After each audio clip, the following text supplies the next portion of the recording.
Pocos nombres, hermanos, evocan los gratos recuerdos, pero tan gratos recuerdos en la memoria cristiana como el nombre Filadelfia, la ciudad del amor fraternal.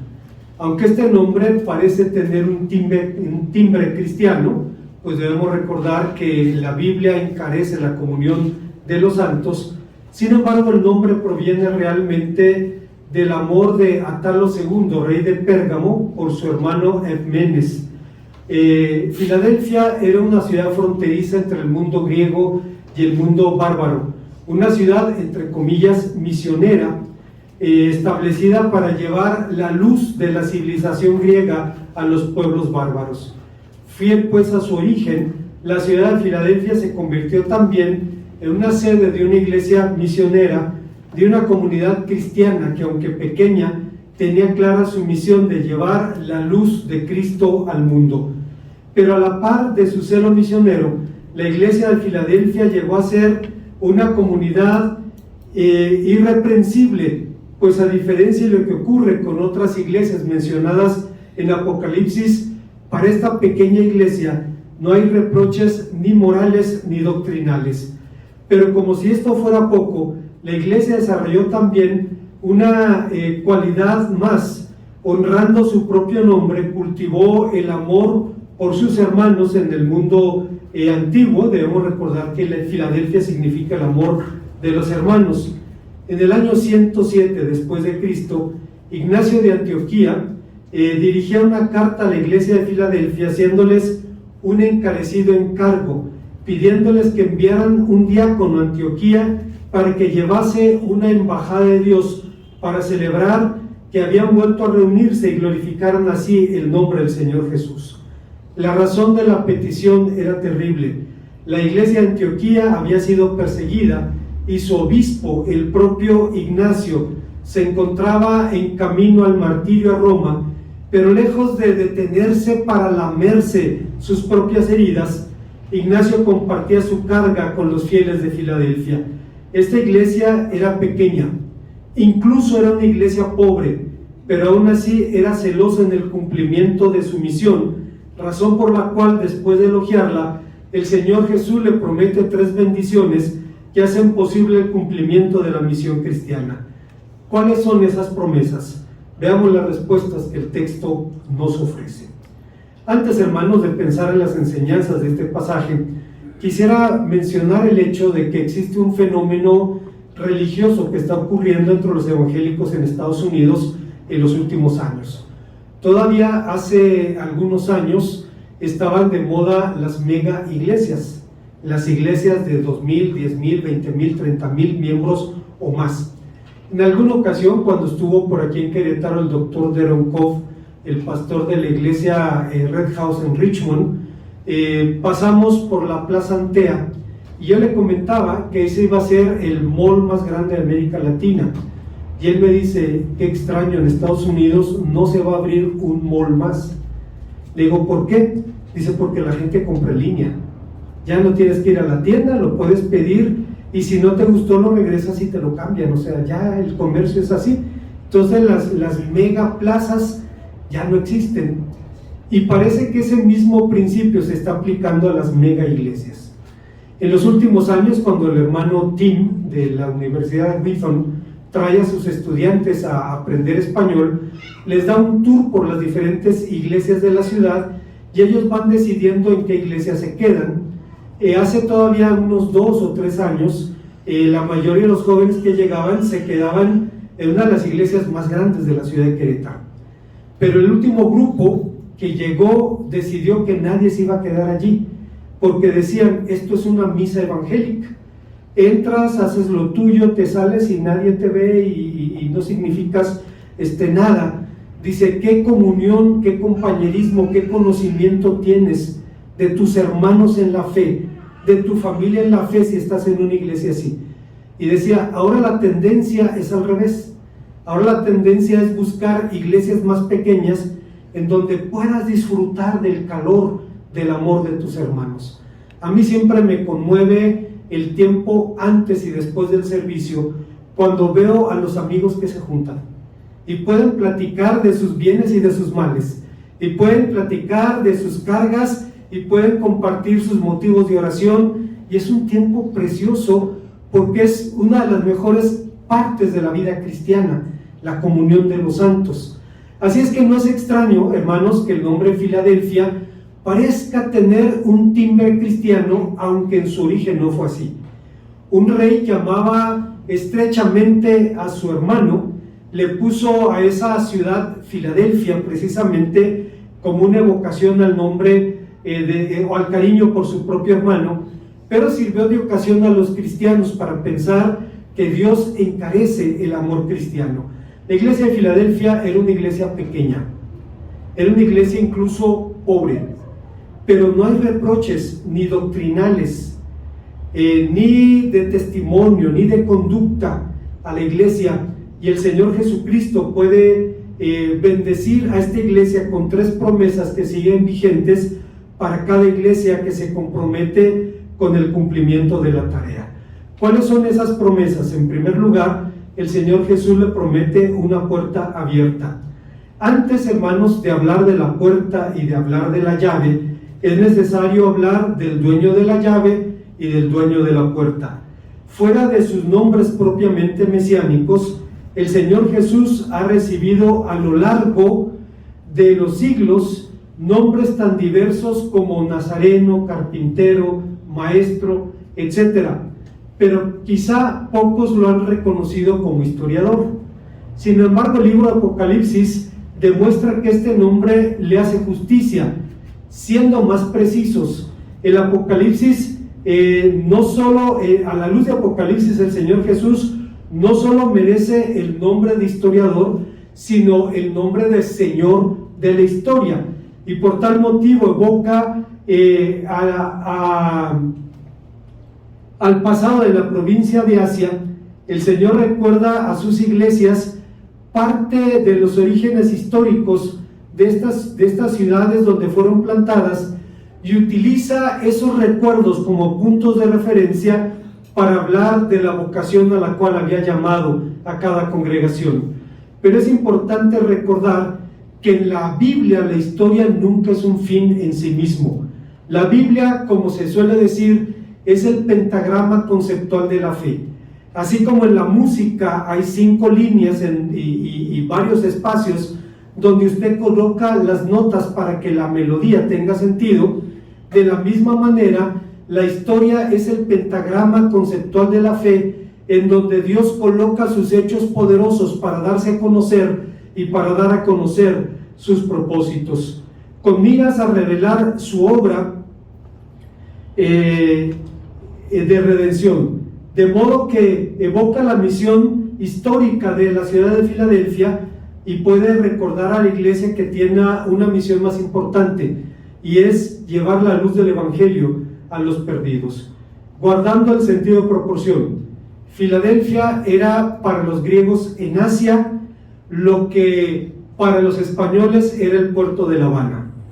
El puerto de La Habana tiene en su escudo de armas una llave, y la leyenda dice llave y puerto de embocadura de las Indias. Del puerto de La Habana salieron los españoles para sojuzgar a los pueblos de América. Por algunos años, cuando los españoles llegaron a Cuba, estuvieron asentados allí frente a otro imperio, el imperio mexica, sin tener noción de la presencia el uno del otro, hasta que finalmente empezaron a llegar nociones de la inmensa riqueza que había en México. Cuando Hernán Cortés llegó a Veracruz, le dieron regalos, y Hernán Cortés dijo: si estos son regalos, pues cómo estará la Ciudad de México, ¿no? Y fue y la conquistó. Una hazaña increíble, hermanos. No debemos desconocer que fue una hazaña formidable de un hombre sumamente brillante en términos militares y políticos. Pudo someter a una civilización de millones de personas, con 500 soldados y claro, tal vez cientos de miles de indígenas aliados. Pero de allí los españoles salían de La Habana para someter a los pueblos de América, en tanto que de Filadelfia salían los cristianos para libertar espiritualmente a los pueblos de Asia. Pero regresando a nuestro texto, el Señor Jesús se presenta aquí con un nombre singular, el que tiene la llave de David. ¿Qué significa este nombre? Era una metáfora de la compleja autoridad o de la completa autoridad para manejar los asuntos de la casa de David. Es una alusión a Eliakim, quien recibió de Ezequías poderes sobre todos los asuntos del reino, incluida la agenda de audiencias del rey. Eliakim era el hombre que tenía la agenda del rey. Y si usted quería hablar con el rey, el hombre con el que tenía que tratar era con Eliakim. El que podía decir sí o no, dar luz verde o detener cualquier posibilidad de contacto con el rey. Bueno, en un sentido, hermanos, esto ocurre también con el Señor Jesús. La palabra de Dios nos enseña que el Señor Jesús recibió toda potestad en los cielos y en la tierra, y que le habría abierto a la iglesia de Filadelfia una puerta que nadie podía cerrar. Los cristianos del lugar entendían perfectamente los significados y las implicaciones de estas palabras. El uso de figuras para describir la tarea cristiana era algo realmente común entre los primeros creyentes, y Pablo, hermanos, describe su fructífero ministerio en los mismos términos cuando en 1 Corintios 16:9 dice que se le había abierto una puerta grande y eficaz, y muchos eran los adversarios. Hay una ley de la física que dice que a cada acción corresponde una reacción con la misma fuerza en sentido inverso. Y lo mismo ocurre cuando compartimos el Evangelio. Cuando hay respuesta, en algún momento va a haber también reacción. Y esto ocurría en Asia. Había disposición de la gente a escuchar y había oposición también de muchos. Y los filadelfos sabían que las metáforas que describen la misión cristiana, la sal, la luz, la llave, el agua, la levadura, el fuego, tienen como común denominador la idea de la penetración. Como alguien dijo, al principio nos abruma la variedad de estas figuras, pero cuando descubrimos su común denominador alcanzamos un poderoso discernimiento. Cada figura es una forma de penetración. El propósito de la sal es penetrar la carne para preservarla. La función de la luz es penetrar la oscuridad. El uso único de la llave es penetrar la cerradura. El agua debe penetrar la corteza terrestre para hacerla producir. La levadura debe penetrar la masa para hacerla crecer. El fuego solo puede continuar mientras alcance nuevo combustible, y el pan carece de valor si no penetra nuestro cuerpo para nutrirnos. El efecto acumulativo de estas figuras es avasallador, pero aclara de forma absoluta cuál fue la función principal de la compañía de Jesús. Cuando vemos que el Señor Jesucristo utilizaba todas estas metáforas, vemos que siempre está allí la idea de penetración. Había comentado esto, hermanos, hace unas semanas. El hermano Tim me invitó a una reunión de pastores hace unas semanas. Me da pena decirlo, pero es cierto. Y yo decía, es que el ambiente de los pastores es bien difícil, porque luego andamos como pavoreales exhibiendo nuestros logros y nuestros números. Y yo no quería eso, y dije, no, me voy a disculpar, le voy a decir que no puedo, pero pues era mentir, ¿no? Y aparte de eso, pues la verdad es que fue muy amable al invitarme a la reunión. Y le dije a mi esposa y a mi hijo, le dije, es que no quiero ir por esto. Y me dice Jorge, no, tienes que ir, o sea, él te invitó, él sabe lo que hace, ve. Le dije, bueno, está bien, voy a ir. Y hermanos, no me arrepiento. Los pastores que se reunieron, todos son pastores de iglesias que tienen 10, 15 años cuando mucho, son iglesias relativamente nuevas. Y descubrió un fenómeno religioso que se está dando ahora en Estados Unidos y en México también. Había comentado que hubo un tiempo en que las mega iglesias eran todo, y ahora la gente busca iglesias pequeñas. Hubo un tiempo en que la teología de la prosperidad se apoderó del discurso cristiano, y ahora hay movimientos cristianos de volver a la pobreza evangélica. Y comentaba de un hermano que nació en Chicago, sus padres son mexicanos, es bicultural, a quien Dios llamó para venir a Querétaro, pero antes de venir a Querétaro preguntó: ¿cuáles son las colonias más conflictivas de Querétaro? Casablanca, Bolaños, Menchaca, San José el Alto. Voy a irme a vivir a San José el Alto. ¿Cuál es el barrio más peligroso de San José el Alto? Tal, me voy a ir a vivir allí. Y dice, se trata de ir allí a vivir la vida cristiana. Dice, a mostrar a través de tu vida, de tu testimonio, de tu conducta, la obra de Jesucristo. Y se fue a un lugar bien complicado. Había comentado que él me dijo, dice, empezamos a hacer relaciones con los vecinos. El venir de otro país te abre puertas. Y saber que venía a Estados Unidos, pues lo hacía interesante, cuando menos para los vecinos, ¿no? El hecho es que una vecina lo invitó a que lo acompañara a una casa delante de la suya, unas 3-4 puertas, y dice, tenían un tipo amarrado en una silla y había varios hombres pegándole con todo, dice, lo tenían, dice, pero al borde del colapso, y estaban dándole duro. Y dice, pues me espanté cuando vi eso, hasta que supe que ese cuate era un golpeador y un abusador de su mujer y de sus hijos. Y supieron los cuñados y vinieron, y para que no corrieran los amarraba y les pegaba hasta que se cansaba. Entonces llegan los cuñados y le hacen la misma, lo amarran y le dan hasta que se les hinchan las manos y ya no pueden seguir pegando. Y decía, es un barrio así, hay todo tipo de excesos, de violencia, de adicciones, de disfuncionalidad familiar. Decía, ¿y qué mejor lugar para vivir la vida cristiana? No se trata de hacer alarde de ti o de tu vida, se trata de que la gente vea a Jesucristo en la vida de una familia de carne y hueso que quiere seguirlo y quiere servirlo. Cuando el Señor Jesús habla de una puerta abierta a pesar de la oposición, está hablando de que a una iglesia fiel Dios le promete abrirle la puerta incluso en lugares poco receptivos. Estaba platicando con mi hermano Freddy y me comentaba, dice, Canadá es un país bueno en muchas cosas, dice, pero aunque en teoría es un país muy abierto, la verdad es que no lo es, dice, porque no es abierto para el evangelio.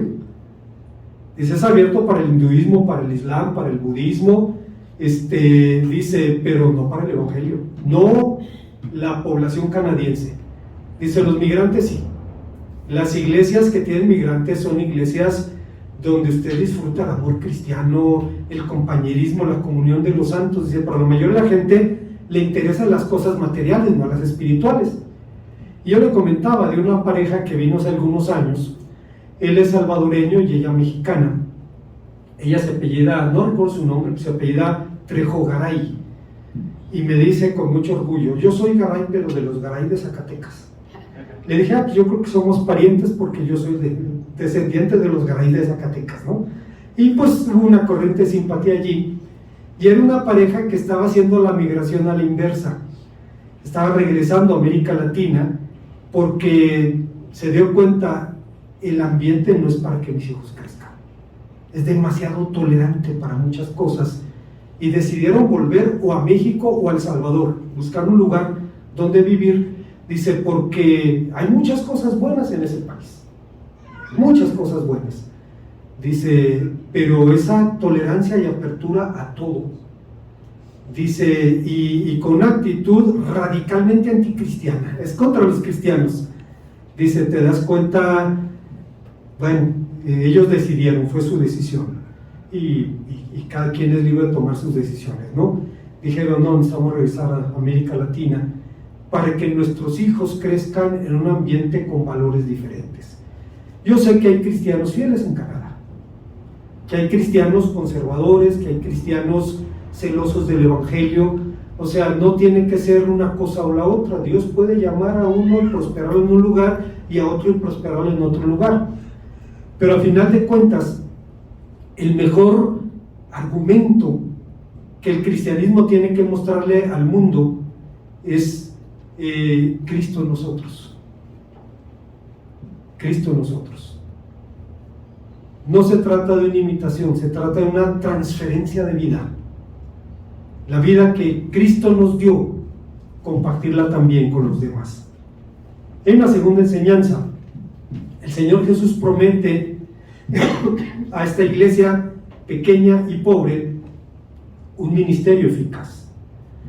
Desde el principio de su ministerio, el Señor Jesús había advertido a los discípulos de que serían aborrecidos por causa de su nombre, y sería justamente el celo por ese nombre lo que llevaría a la iglesia de Filadelfia a un choque frontal con la comunidad judía del lugar. Una vez más aparece el nombre de sinagoga de Satanás, apelativo, con el que se condenaba a algunos judíos por la oposición que ofrecieron al cristianismo. Vamos por partes. Los cristianos, hermanos, venimos del judaísmo. Cristo era judío, creemos en el Dios de los judíos, los apóstoles eran judíos, los profetas, los patriarcas eran judíos. Tenemos una deuda que no podemos pagar. Y recordemos a San Pablo allá en Romanos capítulo 9, cuando habla de la carga que tenía por su pueblo, y decía que sin embargo eran depositarios del pacto, de las promesas, del culto, y que según la carne Jesucristo vino de ellos. Tenemos una deuda impagable. Sin embargo, también es cierto que tenemos diferencias, y la principal diferencia y motivo de tropiezo y escándalo para ellos es la cruz. Eso ya lo sabía Pablo en aquel tiempo y lo sabemos ahora. No es extraño que en algún momento los judíos vieran como una amenaza el crecimiento del cristianismo, porque los judíos recibieron de los romanos dos privilegios que los romanos no se los dieron a casi ningún pueblo. Primero, la exención del servicio militar.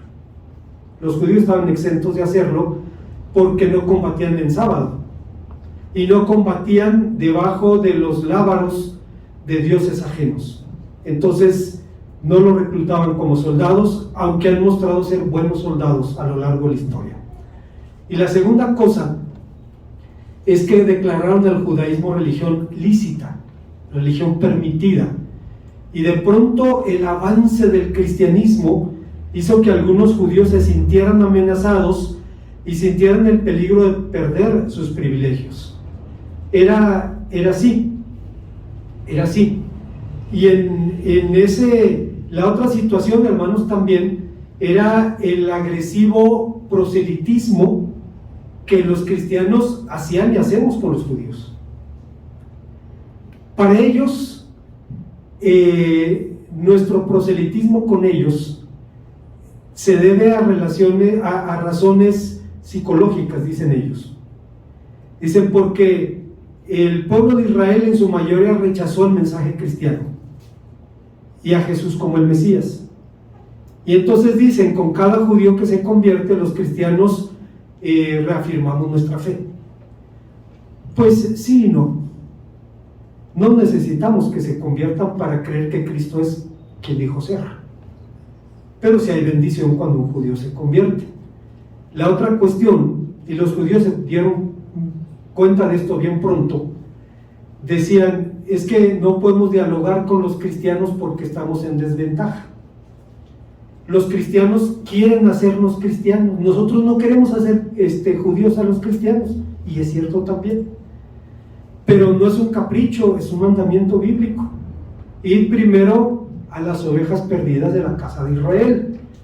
Y en su carta a los romanos el apóstol San Pablo dice al judío primeramente y también al griego. Es un mandamiento bíblico, y eso exacerbó las relaciones entre judíos y cristianos, aunque en este tiempo la iglesia tenía todavía un importante componente judío.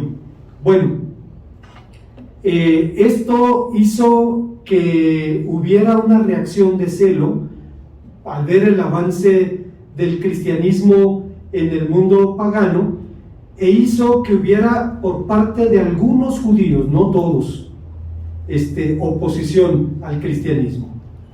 Michael Green, un historiador británico evangélico, dice algo muy interesante respecto a los judíos, y es cierto lo que dice. Dice: los judíos no gozaban de simpatía popular, pero eran influyentes. Tal influencia podía advertirse en los niveles más altos de la sociedad. Poco después de la muerte de Jesús, la casa real del reino asirio de Adiabena se convirtió al judaísmo. Flavio Josefo, el historiador, fue huésped distinguido de 3 emperadores. Popea Sabina, la amante de Nerón, simpatizaba con la fe hebrea y al parecer intercedió ante el emperador en favor de los judíos. Tácito, quien no dice casi nada bueno de los judíos, se declara impresionado por su monoteísmo. Tácito decía: los judíos reconocen solamente un Dios del que tienen una concepción puramente espiritual. Creen que es profano hacer imagen de los dioses en forma humana. Este elevado monoteísmo, esta adoración a un Dios creador y juez de los hombres, ejerció una poderosa atracción en el mundo antiguo. A niveles populares los judíos eran despreciados, pero a niveles altos tenían una tremenda influencia. Tristemente, el buen nombre y la influencia moral pueden usarse para bien o para mal, y en este caso la poderosa influencia judía fue utilizada como un instrumento para detener el avance del cristianismo, como encontramos en Hechos 17:5. En respuesta, el Señor prometió a su iglesia que sus enemigos vendrían humillados a ella. ¿De qué manera? Hay quien piensa, y hay comentaristas bíblicos que dicen, pues los judíos tendrían que ser perseguidos en su momento y tendrían que ser oprimidos, pero ese no es el espíritu de Cristo. El espíritu de revancha, el espíritu de venganza no es el espíritu de Cristo. Yo creo que la forma más contundente como Dios puede hacer esto es hacer que el antiguo perseguidor se convierta en cristiano. Recuerde usted a San Pablo. Pablo fue perseguidor de la iglesia, y no es muy explícito, pero en Gálatas, cuando comparte su testimonio, dice que obligaba a los cristianos a blasfemar. ¿Qué hay que hacer para obligar a una persona a blasfemar? ¿Torturarla física o emocionalmente? O sea, Pablo no da detalles, pero usaba mano dura. Incluso el verbo griego, que en el relato de Hechos se traduce como Pablo asolaba a la iglesia, es el verbo eliminar. Estaba arrasando a la iglesia en algunos lugares. Era brutal su persecución. Bueno, la forma más poderosa como Dios puede quebrantar a alguien es convertirlo en aquello que persigue. Lo hizo con Pablo y sigue haciéndolo hasta el presente. En estas condiciones el Señor tiene esa forma de quebrantar al opositor, convertirlo en lo que rechaza, y fue la historia de Pablo, el perseguidor de la iglesia, de quien el Señor Jesús dijo cuando envió a Ananías a orar por él: ve, porque instrumento escogido me es, y yo le enseñaré cuánto es necesario padecer por causa de mi nombre. Pablo hizo una abrupta entrada en la crónica bíblica. Hechos 8:1 dice que, respirando amenazas y muerte contra los cristianos, perseguía y asolaba a la iglesia. La primera imagen que tenemos de Pablo es casi brutal, y me recuerda a una mujer que era amiga, una aristócrata británica que era amiga de Sir Winston Churchill, el antiguo primer ministro de la Gran Bretaña, quien dijo: Cuando uno conoce a Winston por primera vez, ve todos sus defectos, pero se va a pasar el resto de su vida descubriendo sus virtudes. Winston Churchill era un hombre que tenía la cara y el corazón de un bulldog inglés. Y era así, era como un bulldog inglés, mordía y no soltaba. Pero un estadista.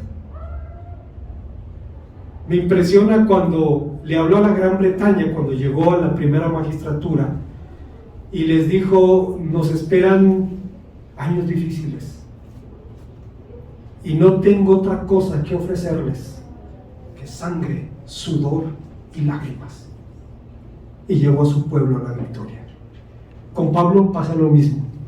Usted lo ve aparecer en la arena bíblica de forma brutal, pero se va a pasar el tiempo descubriendo sus virtudes. Fíjense lo que dijo uno de sus biógrafos. Recordemos que en la última etapa de su vida Pablo estuvo en prisión, ciertamente en arresto domiciliario, pero en prisión a final de cuentas, y aunque la jaula sea de oro, pues no deja de ser prisión. Pero uno de sus biógrafos dice algo muy interesante, que habla del carácter de Pablo. Estaba en arresto domiciliario, un pájaro encerrado en una jaula, un espíritu libre que quería recorrer el mundo para llevar el evangelio.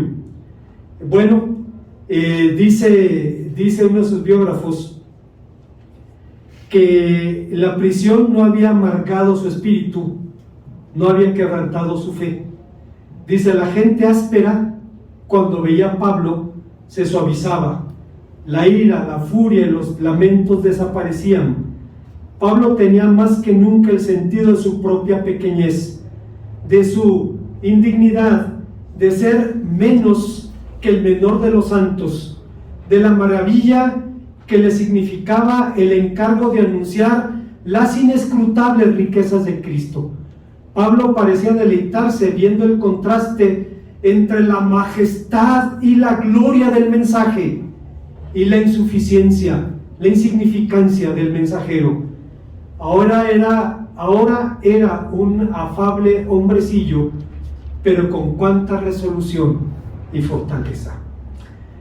Lo custodiaban los pretorianos, el equivalente a las guardias presidenciales, la crema innata del ejército romano, encadenados a Pablo, y lo veían enseñar, predicar, orar, aconsejar.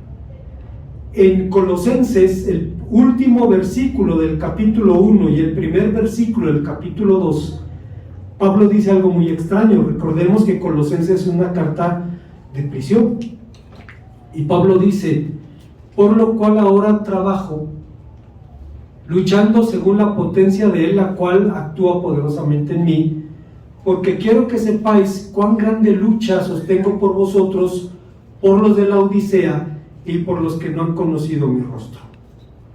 Una traducción muy literal del pasaje nos lleva a sorpresas. Primero, Pablo estaba prisionero, pero dice que está trabajando. ¿En qué está trabajando? Está en la cárcel. Luego, el verbo que utiliza es un verbo muy duro, la palabra kopon, de donde viene copiosamente en español. Estaba sudando copiosamente, es el mismo verbo que utiliza. Cuando dice luchando según la potencia de Él, usa el verbo agonizar. La pregunta es: ¿en qué trabajaba Pablo y cómo agonizaba? En oración. Si hay algo que yo admiro y respeto en mis hermanos pentecostales, es que se toman en serio la oración. Platicaba con mi hermana Marta, y ella viene originalmente de la Inter de Portales. Cuando yo estudiaba en el seminario hace 40 años, la Convención Nacional Bautista de México tenía 100 años casi, y la Inter tendría 70, 80 años, pero teníamos el mismo número de congregaciones en casi la mitad del tiempo. Era un tema de estudio su crecimiento, Y la primera sorpresa fue, ¿cómo hacen ellos el trabajo? Bueno, lo que hacen es que el liderazgo se pone a orar, y para ellos orar hay que hacerlo en rodillas, no hay otra forma. Y se ponen a orar el tiempo que sea necesario orar. Y cuando terminan se levantan y dicen, Dios dice que es por acá. Y ahí está el resultado. Es gente que toma en serio la oración. Y es lo que hacía Pablo. Y tenía un cadete a la mano viéndolo orar así. Y Pablo dice después, mis prisiones han sido patentes en el pretorio. En una de sus últimas cartas incluso dice, los de la casa de César te saludan. ¿Qué había hecho? Vivir para Cristo. Vivir para Cristo. Hace unos años, hermanos, tuvimos la bendición de hacer un comentario para la escuela dominical de la carta a los romanos para la Casa Bautista. Y cuando llegamos al último capítulo y hablar de la muerte de Pablo, me acordé de la muerte de Abner, el general del ejército de Saúl. Llega Abner a ofrecerle las tribus que le faltaban a David, y lo sabe Joab y se siente amenazado porque él era el comandante de David. Entonces manda a traer a Abner y le dice que tiene algo que decirle, y se acerca a él para besarle la mejilla y dice, le metió una daga por la quinta costilla, cuente usted y va a encontrar que le partió el corazón. Y David dice, ¿habría de morir Abner como muere un villano? Y yo pensaba en Pablo y decía, ¿habría de morir Pablo de esa manera? Y la respuesta es sí. Pablo no iba a morir de otra manera. Vivió con tal pasión el evangelio que no iba a morir en su cama de buena vejez. Vivió, y él lo sabía, porque a Timoteo le dice que está listo para ser entregado. He peleado la buena batalla, he acabado la carrera, he mantenido la fe, me espera la corona de justicia. Y estas promesas, hermanos, de un ministerio eficaz, el Señor se lo da a una iglesia pequeña y pobre.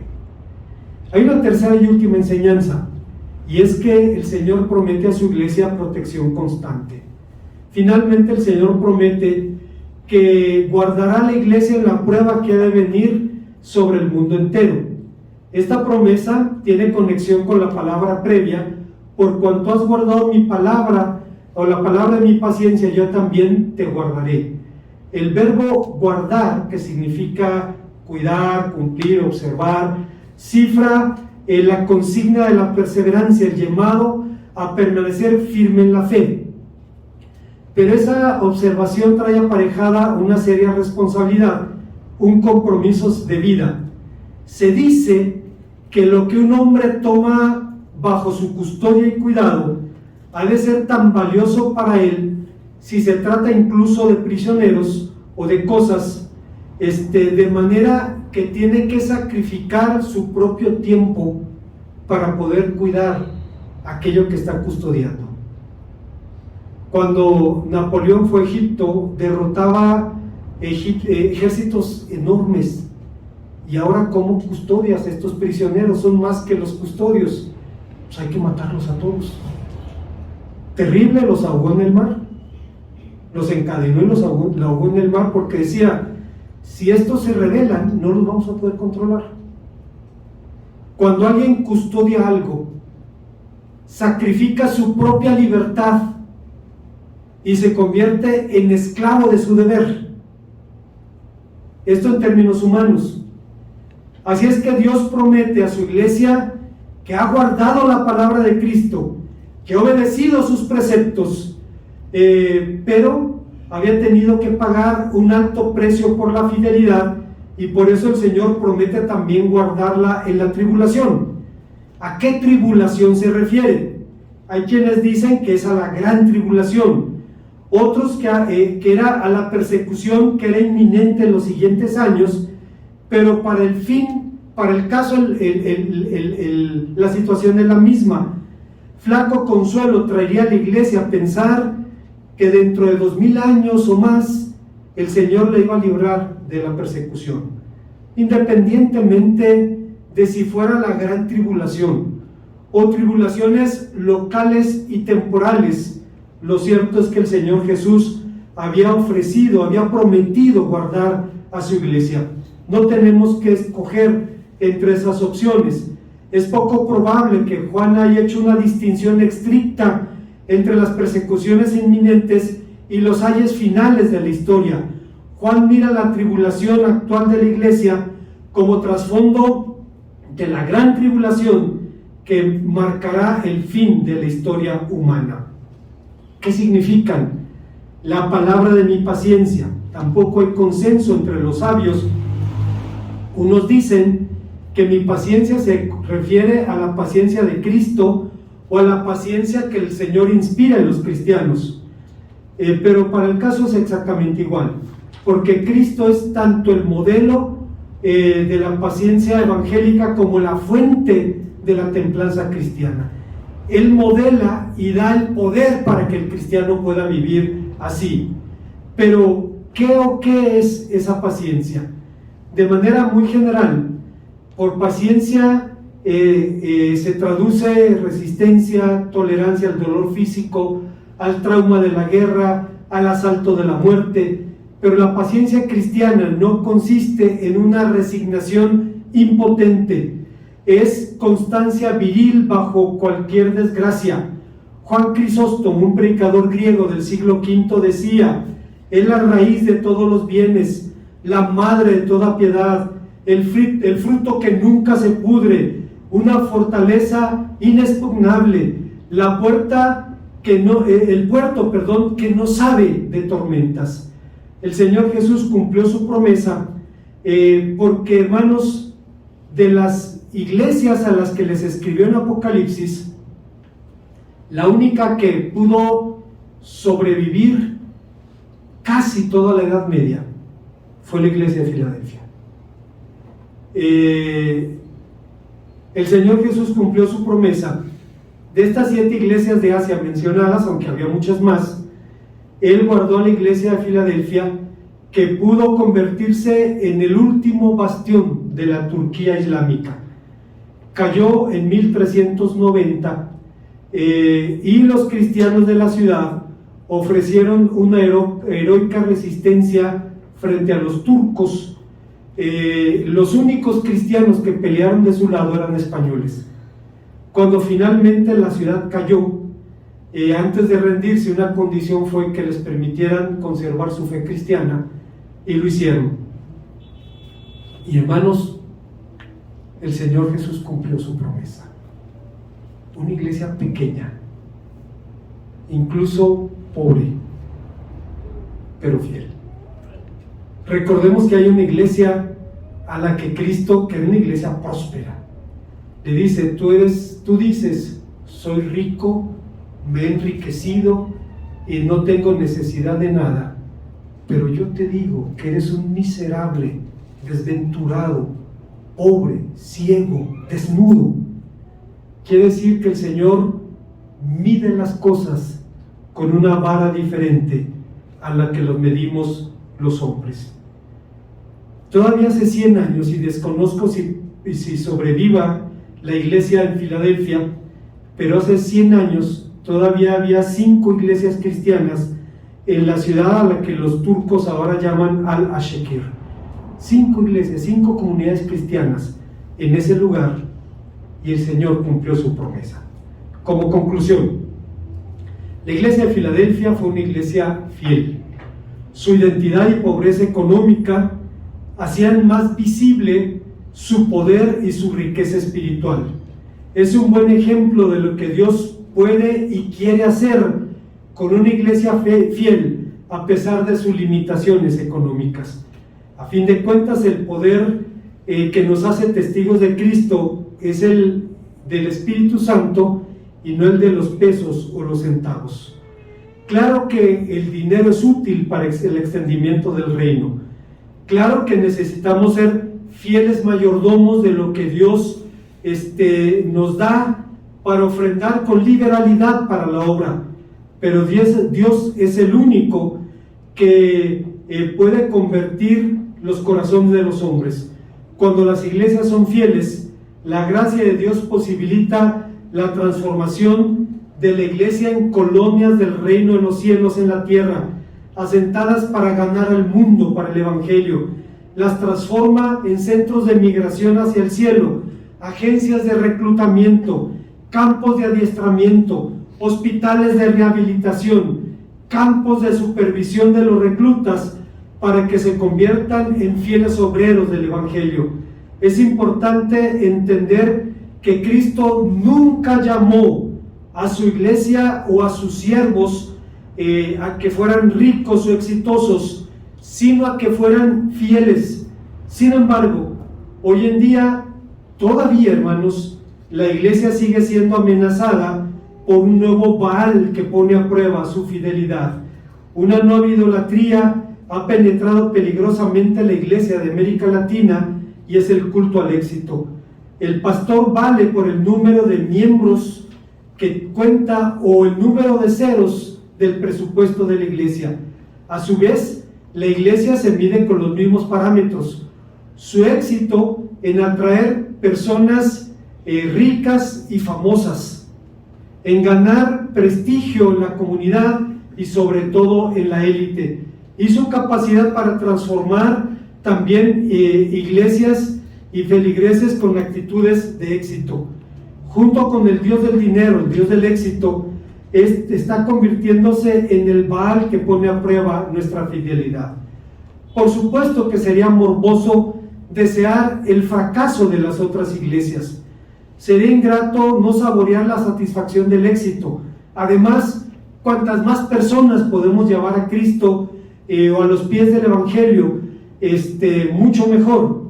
Pero el peligro está en dos puntos. Primero, en hacer del éxito personal o institucional la meta suprema de nuestra actividad, y en segundo lugar, cuando el éxito numérico es la meta, podemos dejar de resistir la decisión de ser fieles al evangelio y bajar la vara para que más personas entren al reino. Yo recuerdo, hermanos, hace unos años llegó un joven, estuvo 2 domingos, y después de 2 domingos me dijo: ¿no hay una iglesia más próspera, más exitosa en Querétaro? Sí, ¿cómo no? Mira, aquí está el domicilio, córrele porque van a empezar.